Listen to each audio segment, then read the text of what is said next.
Chanson des cloches de baptême.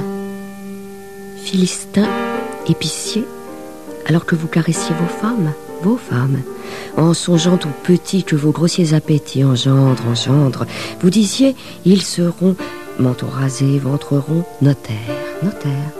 Mais pour bien vous punir un jour, vous voyez venir au monde, des enfants non voulus qui deviennent chevelus poètes.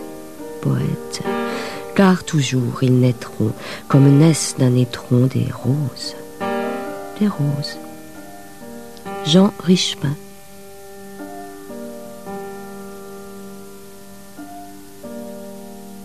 Jean-Didier Vanière, Michel Golfier. Hier, avec Jean-Jacques Lefrère, nous avons évoqué le cercle des utistes et l'album Zutique. Les utistes, c'est 1871. 1872, oui. La première livraison du journal L'Hydropathe, c'est 1879. Oui. À ce propos, les utistes et les hydropathes d'Émile Goudot, mais aussi les Hirsutes de Léo Treznik, on a pu évoquer un âge d'or, une utopie souriante, voire une parenthèse démocratique dans la vie littéraire. Jean-Didier Vanière, Michel Golfier. Oui, il faut voir que en 72, les Utiques vont passer le relais aux vivants, c'est-à-dire à la bande joyeuse de Jean Richepin, Maurice Bouchard, Raoul Ponchon. Derrière, il y a toujours Paul Bourget qui traîne, mais il ne fait pas du tout partie de cette bande. Et Richepin est un personnage qui va entrer de façon assez provocante dans le milieu littéraire en 76 avec la chanson des gueux. Mais Richepin a un compte à régler avec la poésie parnassienne. Donc, peut-être qu'entre les Utiques et les hydropathes, il y a un hommage à rendre aux vivants au préalable. Donc c'est une contestation, c'est un retour, je dirais, à une inspiration poétique qui vient du monde du peuple, qui vient justement la chanson des gueux. C'est essentiellement une poésie populaire. Ponchon, Bouchard et Richepin essayent de collecter justement les chansons populaires. Et pour ceux qui se sont intéressés aussi à quelqu'un d'autre qui est très important, qui s'appelle Germain Nouveau, ils retrouveront les traces de ses inspirations dans ses poèmes. Donc pendant à peu près 3-4 ans, dans les mémoires de Goudot, rien ne se passe au quartier latin.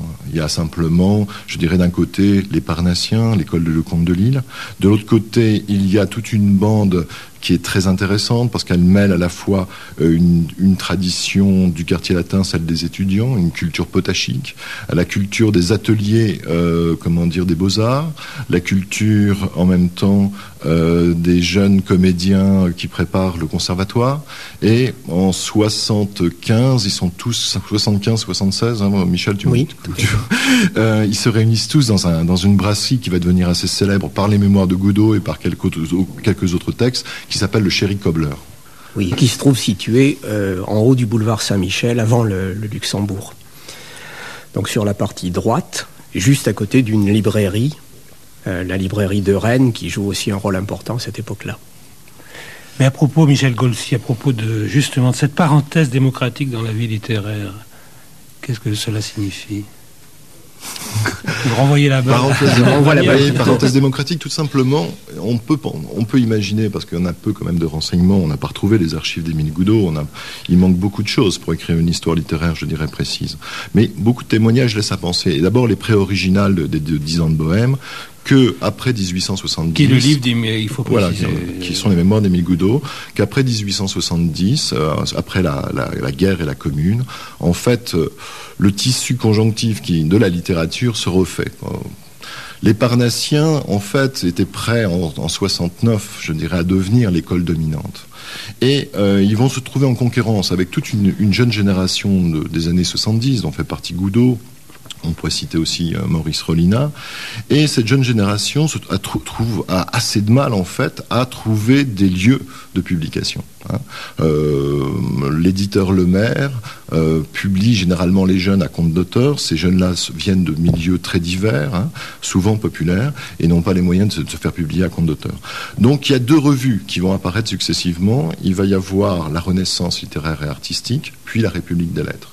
La Renaissance littéraire artistique est une revue qui est dirigée par Émile Blémont, qui est un adepte de Victor Hugo, un hugolâtre, qui va accueillir dedans, bien sûr, quelques poèmes très très importants, comme ceux de Rimbaud, et puis des textes de Mallarmé, qui va accueillir le Parnasse un peu constitué avant, et en même temps qui va ouvrir ses portes aux vivants. Mais déjà, la jeune génération, plus celle de Goudot, ne pourra pas y publier. Alors la deuxième chance vient en 73, lorsque Catulle Mendès va mettre en projet une autre revue qui s'appelle La République des Lettres. Alors, cette République des Lettres, dont Michel Golfia a cité tout à l'heure la librairie de Rennes, c'est la librairie de Rennes qui va publier cette revue. Et cette revue est une revue qui va célébrer le retour d'un des grands fondateurs du Parnasse, qui est Catulle Mendès, qui s'était vu un petit peu ravir la vedette par Émile Blémont, et qui tente en fait une arrivée en force dans le champ littéraire. Bon. Beaucoup de promesses sont faites au Chéri Cobbler, qu'on publiera tous les jeunes qui sont là. Mais en fait, il va se passer quelque chose de très simple, c'est qu'une fois que Catulle Mendès va avoir les fonds suffisants pour que la revue paraisse pratiquement hebdomadairement, il va oublier ses promesses et va publier des choses très importantes, l'Assommoir d'Émile Zola qui va reparaître à l'intérieur de cette revue et va laisser un petit peu les jeunes un petit peu sans support, je dirais, de publication. Donc de là, la constitution, je dirais, d'une autogestion hydropatesque, c'est-à-dire ils vont se rassembler, ils vont créer très vite un journal, et dans ce journal, ils vont se célébrer eux-mêmes, en fait. Chaque homme du jour, il y aura une sorte de passage de témoin entre la génération précédente et celle-là. On retrouvera des bohèmes qui datent de l'époque même de Gérard de Nerval, des gens comme Chatillon, etc., mais qui vont qui vont essayer d'insuffler un sang neuf à l'intérieur de la littérature. Michel Golftier, je crois qu'il faut d'ailleurs préciser que hydropathe, c'est un mot qui ne veut strictement rien dire. Ou en tout cas, on lui a prêté beaucoup d'interprétations aussi variées que ésotériques, mais Goudot avait entendu une valse qui s'appelait Hydropathenwalsch, et cet air tintinabulant, comme il le disait lui-même, lui avait paru tellement agréable qu'il avait essayé de donner à ce groupement un nom qui n'aurait aucune connotation avec les autres mouvements, et notamment les mouvements antérieurs. Lors de la constitution du Club des Hydropathes, les propositions les plus diverses avaient été faites, des propositions qui reprenaient des textes, des noms anciens, et Goudot, pour ne mécontenter personne, mais surtout pour faire quelque chose de nouveau, avait décidé qu'on appellerait le club des hydropathes. Je pense que la connotation la plus claire qu'il peut y avoir dans hydropathe, c'est que manifestement, les gens qui en faisaient partie n'aimaient pas beaucoup l'eau. Et on a beaucoup glosé sur ce terme d'hydropathe et sa relation avec les tendances assez volontiers portées sur la boisson de la plupart des membres de ce club. Il y a une chose que vous dites, je ne sais pas lequel de vous deux a écrit ça en préface de la réédition d'Émile Goudot. Vous dites une chose qui paraît importante, c'est-à-dire que les hydropathes, bon, c'est un cercle, on a parlé du côté potage, du fait aussi que les aînés ne les admettaient pas, enfin, qu'il y avait une façon de se faire une place dans la littérature parmi ses contemporains. Mais il y a des gens comme Alphonse Allais ou Charles Cros ou Maurice Rollinat qui vont en faire partie, et vous dites... C'est avant tout une aventure littéraire, une réalité qui relevait d'abord de la littérature. Je crois que c'est une chose aussi importante, cela à dire. Oui, ça rejoignait la littérature, mais ça rejoignait, je pense, les autres formes d'art. Hein. Il y avait des personnages comme Coquelin-Cadet qui essayaient justement d'avoir une autre manière de dire le vers. Il y a un grand rapport à l'oralité aux hydropathes, pas uniquement à la littérature écrite. Pour se donner à peu près une représentation de comment ça se passait, il y avait une salle de café très importante, une estrade, il y avait Goudot sur l'estrade, généralement à côté de lui Georges Lorrain, il y avait la sonnette, la fameuse sonnette des hydropathes, qui théoriquement devait lui donner un peu d'autorité. Dans la salle, il y avait un mélange de Parisiens. Il y avait Alphonse Allais et la bande des fumistes, c'est-à-dire le célèbre Sapec qui de temps en temps chahutait bien évidemment tous les poètes qui pouvaient monter sur scène, parce que les poètes qui montaient sur scène, il y avait un mélange étonnant de post-romantique, il y avait des hugoliens, il y avait des poètes du terroir, il y avait le meilleur et le pire. Et alors, Émile Goudot, en fait, organisait la séance un petit peu avec les participants qui étaient présents. De temps en temps, il y avait Coquelin-Cadet qui venait de dire des monologues, le célèbre Aransor ou l'obsession de Charles Cros. Et il a toujours insisté sur ce caractère oral, c'est-à-dire une sorte de spectacle. On a l'impression que c'est déjà un café-théâtre. On a présenté ça souvent aussi comme l'ancêtre du cabaret artistique. Et vraiment, si on veut remonter à l'ancêtre, c'est le salon de Nina de Villard, par lequel ils sont pratiquement tous passés auparavant.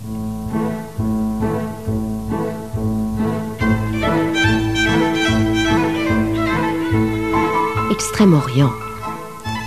Cacadois, mandarin militaire et Cucu, auteur d'1 million et quelques hémistiches, causent en javanais sur le bord des potiches, monosyllabiquant d'un air très convaincu.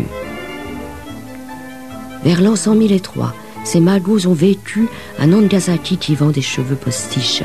C'étaient d'honnêtes gens qui portaient des fétiches sérieux. Mais hélas, chacun d'eux fut cocu. Comment leur supposer des âmes frénétiques? Et quel sujet poussa lymphatique à se mettre en colère un soir? Je ne sais pas. Mais un duel s'ensuivit. Ô rages insensés, car ils se sont ouverts le ventre avec fracas. Voilà pourquoi vos 2 potiches sont cassées. Émile Goudot.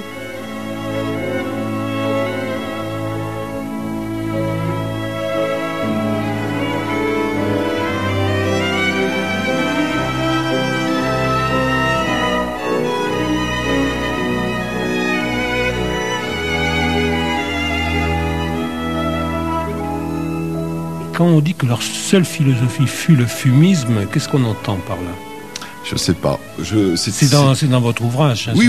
Non, mais c'est bon. Ne fait que vous citer. Oui, c'est le fumisme. C'est une attitude de provocation. C'est quelque chose qui est de l'ordre de l'ironie. C'est de prendre en fait le réel, de le pousser à bout pour en montrer tout le caractère absurde. Tout caractère absurde des fonctionnements sociaux. C'était une manière de prendre la bourgeoisie à contre-pied de son idéologie. Mais généralement dans une forme drôle. Et avec Sapek, qui était, je dirais, l'un des personnages les plus célèbres, avec un côté flegmatique mais anglo-saxon. Il faut bien penser qu'ils ont tous lu Edgar Poe. Ils sont tous influencés par Mark Twain, que Émile Blémont va traduire et présente déjà dans ses revues. Il y a tout ce côté de Mark Twain et de Edgar Poe qui fait partie de leur culture, pratiquement. Et donc, cette manière de provocation, toutes les provocations de Sapek sont, par exemple, des mises en accusation de la société dans son absurdité. Est-ce que vous seriez d'accord avec cette définition de Louis Forestier? Il a défini cette génération hydropathique, si je puis dire, par un mot qu'il reprend d'ailleurs à Catulle Mendès. Il dit la boursouflure du rêve sur l'impuissance de vivre. Oui, et ça va la définir jusqu'au décadent et au symboliste, et très certainement peut-être jusqu'à la mélancolie des années 20 du XXe siècle. C'est quelque chose qui naît beaucoup plus tôt. C'est le doute qu'a installé Baudelaire, peut-être, qui va être perprété par Villiers-L'Isle-Adam. Ça va caractériser toute une génération. Particulièrement Goudot, il faut reconnaître que quand on regarde les âges des gens qui ont participé à la génération hydropatesque, ils sont tous nés en gros entre 1848 et 1860. Et ils meurent, pour la plupart d'entre eux, entre 1895 et 1905. Goudot meurt en 1906, mais c'est pas le seul. Cette génération-là, généralement, meurt entre 40 et 50 ans. Même Nina de Villard, d'ailleurs, est morte dans la quarantaine. Beaucoup d'absinthe, beaucoup d'insomnie, et puis ils avaient une vitalité, je dirais, énorme. Il faut penser que les 3/4 étaient journalistes en même temps. C'est-à-dire que si on organisait un petit peu leur emploi du temps, ils devaient se lever vers midi, commencer déjà à manger ou à boire sérieusement, faire un tour un petit peu dans l'après-midi, écrire peut-être, terminer ensuite au café, aller au théâtre, rendre leur article et ensuite se promener dans le quartier latin jusqu'à 2-3 heures du matin en ayant bu des bocs, plusieurs absinthes, etc. Est-ce que vous diriez qu'avec les hydropathes, on assiste à une première forme avouée de théâtralisation de l'écrivain, où il se met en scène? Et je songe un peu, j'allais dire, à la présence malarméenne, au rêve du livre, de ce livre qui doit se multiplier, au théâtre et la multiplication, qui sont aussi parmi les obsessions malarméennes. Oui, je suis d'accord avec vous. En fait, ça c'est quelque chose qui est inspiré par Daniel Auster. Surtout son travail sur la Bohème avec Jean-Marie Goulmot, c'est-à-dire qu'il a bien montré que l'écrivain du 19e, en fait, parle de lui, et il y a la constitution d'une mythification poétique de l'écrivain. Mythification poétique ou mythification au niveau des physiologies d'écrivain, qui à partir de 1850 jusqu'à 1900, je dirais, remplissent à la fois les livres de journalistes, les articles, etc. Là, il y a une théâtralisation de l'écrivain, peut-être totalement avoué, presque dans un but commercial, il ne faut pas l'oublier. C'est-à-dire que les hydropathes, il y a le fait d'être ensemble, mais c'est aussi une forme de promotion pour les 3/4 de ces écrivains, peintres ou comédiens. Et plus tard, au Chat Noir, Rodolphe Salis a bien compris, je dirais, que la présence de personnages comme Alphonse Allais, comme Goudot, comme Villette, qui sont des personnages, je dirais, face auxquels le bourgeois est un petit peu ébahi et vient s'encanailler, c'est une manière aussi de jouer un peu, du moins pour reprendre une expression de l'époque, le Barnum, c'est-à-dire, là c'est un peu le cirque. Les hydropathes ont été une forme de cirque. On n'a pas trouvé exactement de revendications esthétiques claires. Ils ont tous des influences différentes. Le meilleur ami d'Émile Goudot, qui s'appelle Harry Alice, est un naturaliste. Il se réclame de Zola. Or, dans l'hydropathe, on se moque de Zola continuellement. D'autres sont proches de Léon Cladel, c'est-à-dire d'un naturalisme rural et en même temps politique. Des gens comme Fernand Hicre.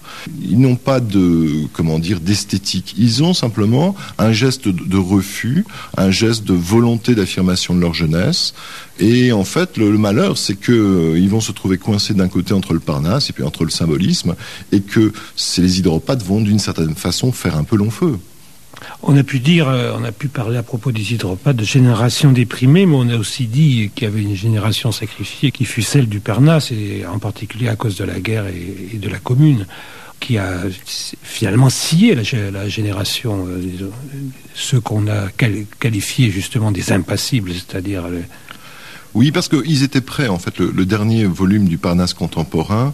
quatrième n'a jamais paru. Non, le quatrième, il y a eu des projets de quatrième, mais il n'a pas paru. En fait, le dernier volume a été retardé par la guerre. Et puis, il y a des tensions à l'intérieur même du Parnasse, entre plusieurs, je dirais, forces. Il y a le côté Le Comte de Lille, il y a le côté Catulle Mendès, et il y a aussi, les vivants qui arrivent un petit peu à l'intérieur du Parnasse et qui, eux, font assez rapidement sécession.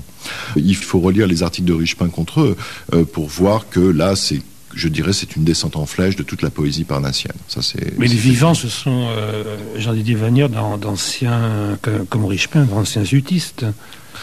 Quel est leur rôle par rapport... C'est-à-dire que là, il faut voir que ce ne sont pas des écoles, en fait. Ouais. C'est le fait d'être ensemble et s'amuser. Bon, les utistes, c'est une parodie de cercle, comme les hydropathes sont une parodie de cercle. Il y a déjà eu les vilains bonshommes qui étaient mi-sérieux, Non, oui, les vilains bonshommes étaient plus un dîner de légitimation aussi, c'est-à-dire c'était le rassemblement du Parnasse, évidemment, mais à l'intérieur, Paquenam a bien montré que pour les jeunes arrivés dans le dîner des vilains bonshommes, c'était une forme de légitimation littéraire. Or, lorsqu'il y a éclatement de ce Parnasse-là, le problème, c'est qu'ils vont bien sûr s'imposer. On continuera. Il y a un personnage, je dirais, qui est très aimé par tout le monde à l'intérieur du Parnasse, qui est Théodore de Banville. Théodore de Banville va devenir un des grands journalistes ensuite, qui va signer des articles superbes dans le Gil Blas, dans toute la presse de l'époque, avec Mendès, avec Richepin, mais si vous voulez, on ne peut pas avoir la même notion, si vous voulez, que le groupe du XXe siècle, où il est programmatique, si vous voulez. Il y a un programme. On est dans le devenir, dans la naissance des avant-gardes. Il n'y a pas de programme. Je pense que le premier programme vient en 86 avec Moréas et le symbolisme. Il n'y a pas la volonté, si vous voulez, immédiatement d'arriver, de faire un manifeste. Ni chez les utistes, ni chez les vivants, ni chez les hydropathes. Et peut-être que l'intelligence ensuite des symbolistes, c'est de rentrer dans la littérature et de la construire sous la forme d'un programme. Puisque vous évoquez Jean-Didier Vanière, les vivants, je voudrais faire une citation de Jean Richepin. « Quant aux Parnassiens, fils du romantisme, comme les vers sont fils du cadavre, ils regardent trop le bout de leur nez ou le trou de leur nombril pour voir l'horizon. Et ils ont pris dans cet exercice l'habitude de loucher, bien sûr, entre le nombril et l'année. C'est bien une lutte des anciens et des modernes, quand même, qui s'esquisse là. Qu'est-ce que vous en pensez, Michel Golfier? Oui. Ah, c'est vache. Je crois qu'effectivement, ils ont essayé de se démarquer des anciens, et au fond, c'est leur seule direction d'école. Enfin, ça n'était pas vraiment une école, mais leur seule direction, c'était un peu au toit de là que je m'y mette. Les Parnassiens étaient en place et ne souhaitaient pas lâcher la place, et eux voulaient la conquérir. C'est-à-dire le comte de Lille. Oui, tout à fait. Ouais. Or, si on regarde par exemple le cas de Goudot, il a eu un mal fou à publier son premier poème dans les revues de l'époque. Il était secrétaire de la rédaction, fait, ouais. Et malgré ça, il n'a pas réussi à publier autre chose qu'un seul poème. Qui est très mauvais d'ailleurs, qui est catastrophique même. Dans la revue. Les seuls poèmes apparemment qu'il a pu publier, c'est son premier livre, les Fleurs du bitume, en 1878. On pourrait peut-être s'arrêter un instant sur ce titre quand même, non? Les Fleurs du bitume. Oui, il a lu Baudelaire. Il a lu Baudelaire comme la génération de Rollinat, en fait. C'est Rollinat, le grand interprète de Baudelaire. Il interprétait les sonnets de Baudelaire au piano. Il paraît que c'était quelque chose d'extraordinaire. Il a joué chez Nina de Villard, il a joué chez Sarah Bernard, etc. Les Fleurs du bitume, en fait, Goudot est dans l'air du temps, il est dans l'air de la célébration d'un Paris, mais ce Paris, je dirais, a été déjà bien mis en scène dans les années 60, il est bien mis en scène aussi dans Richepin. Il y a toute cette poétique du Paris, poétique de l'aventure sentimentale dans Paris. Quand on regarde les Fleurs du mal et on regarde les Fleurs du bitume, on s'aperçoit qu'il y a une construction très, je dirais, parallèle.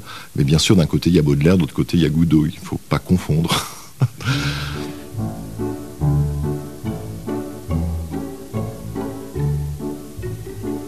Aux imbéciles, quand nous irisons tous nos horizons d'émeraudes et de cuivre, les gens bien assis, exempts de soucis, ne doivent pas nous poursuivre. On devient très fin, mais on meurt de faim à jouer de la guitare. On n'est emporté l'hiver ni l'été dans le train d'aucune gare. Le chemin de fer est vraiment trop cher. Le steamer fendeur de l'onde est plus cher encore. Il faut beaucoup d'or pour aller au bout du monde. Donc, gens bien assis, exempts de soucis, méfiez-vous du poète qui peut, ayant faim, vous mettre à la fin quelques balles dans la tête. Charles Cros. Pour ces jeunes, la littérature est la forme de l'expression totale. Si on a décalé aujourd'hui, peut-être ces jeunes-là feraient de la musique, et bien probable. Mais pour eux, ils veulent tous devenir écrivains. Et il y a les Goncourt, plutôt Edmond de Goncourt écrit dans son journal que il regarde ces jeunes écrivains avec méfiance parce qu'il s'aperçoit que la patience qu'avaient les écrivains auparavant d'attendre d'être reçus, légitimés par les vieux écrivains, d'être publiés, eh bien ils en font fi. C'est-à-dire qu'ils provoquent, ils vont directement, comme les hydropathes, c'est toute une stratégie de ça en fait, ils provoquent et ils essaient de se faire qu'on parle d'eux à n'importe quel prix. Et là, le personnage le plus emblématique des hydropathes, c'est Félicien Champsaur. Un petit mot. Félicien Champsaur, en fait, il va tout simplement réussir un des coups qui est assez paradoxal des hydropathes. Les hydropathes n'ont pas, je dirais, de programme littéraire. Ils n'ont comme programme que leur existence, que leur jeunesse, que leur groupe. Et en fait, Félicien Champsaur va le premier écrire un roman qui s'appelle Dinah Samuel, roman particulièrement aussi, je dirais, trouble au niveau politique, parce qu'il y a assez antisémite d'une certaine façon, dont le personnage principal, Dinah Samuel, n'est autre que Sarah Bernard, et dans lequel les personnages sont les hydropathes. C'est-à-dire qu'il va vendre les hydropathes sous une forme de la fiction. C'est-à-dire que là, la fiction, le roman qui devrait être en fait un roman écrit à l'âge de 60 ans, il l'écrit déjà à peu près à l'âge de 30 ans, et il se met en scène à l'intérieur de ce roman, comme une manière, je dirais, de forcer la reconnaissance. Michel Golfier. Oui, c'est d'ailleurs un des premiers exemples, je crois, de romans à clé qui va se développer. Les romans à clé vont se développer énormément dans toute cette période-là, c'est-à-dire qu'au fond, les écrivains traduisent immédiatement leur expérience dans des romans sous des pseudonymes à peine voilés. Et Goudot, notamment, dans La Vache enragée, traduira bien ses expériences du quartier latin avec des pseudonymes comme Jean Seiglefort pour Richepin, des choses comme ça. Au fond, est-ce que vous diriez, Michel Golfier et Jean-Didier Vagneur, que c'est bien naturellement que ceux qui ne craignaient pas de s'encanailler avec l'universel reportage, pour citer Stéphane Mallarmé, vont se retrouver tout naturellement, un peu plus tard, au cabaret et au journal du Chat Noir? Oui, je ne sais pas dans quelle mesure ça n'est pas plutôt à attribuer à Salis, qui a senti tout le parti commercial qu'il pouvait tirer du succès des Hydropathes. Mais les Hydropathes avaient le sens de la réclame quand même déjà. Et le fait que Goudot, effectivement, il a réussi à débaucher Goudot, qui lui a ramené les Hydropathes, qui n'avaient plus de cercle pour se réunir au quartier latin, qui n'avait plus de journal. Et immédiatement, lorsqu'il rentre au Chat Noir, il va fonder le journal de Chat Noir. La littérature. C'est une constante effectivement de toute cette période-là. Il y a un café, un cabaret, avec un marchand de bière génial qui est Salis, et à côté de ça, un journal qui soutient les intérêts de ce marchand de bière, entre autres choses, mais qui permet à beaucoup de jeunes, effectivement, de publier des textes fantaisistes qui sont devenus aujourd'hui classiques. Alphonse Allais, par exemple, a beaucoup publié dans le journal du Chat Noir. Je suis sûr aussi qu'ils ont une expérience, ils regardent beaucoup les États-Unis. Et les États-Unis, pour nous, on pense qu'on les a découverts quand même plus tard. Mais non, les États-Unis sont déjà présents avec le modèle de la publicité. Il y a un poème de Georges Lorrain sur la réclame. Il y a Barnum, il y a tout ce qui est exporté de la nouvelle société américaine. Et ils prennent des pseudonymes de temps en temps anglo-saxons, comme Harry Alice, qui s'appelait Jules Hippolyte Perchet, ce qui était moins à la mode. Et en fait, il y a une grande part, je dirais, d'influence anglo-saxonne dans les Hydropathes. Beaucoup. Il y a beaucoup de l'Angleterre et des États-Unis.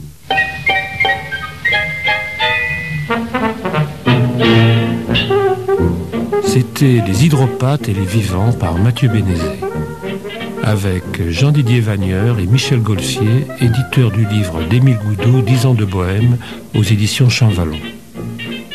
Lecture Françoise Lebrun. Prise de son et mixage, Simone Ronget, Julien Chabassu, Jean-Claude Gauthier. Réalisation, Nathalie Trianda-Philides.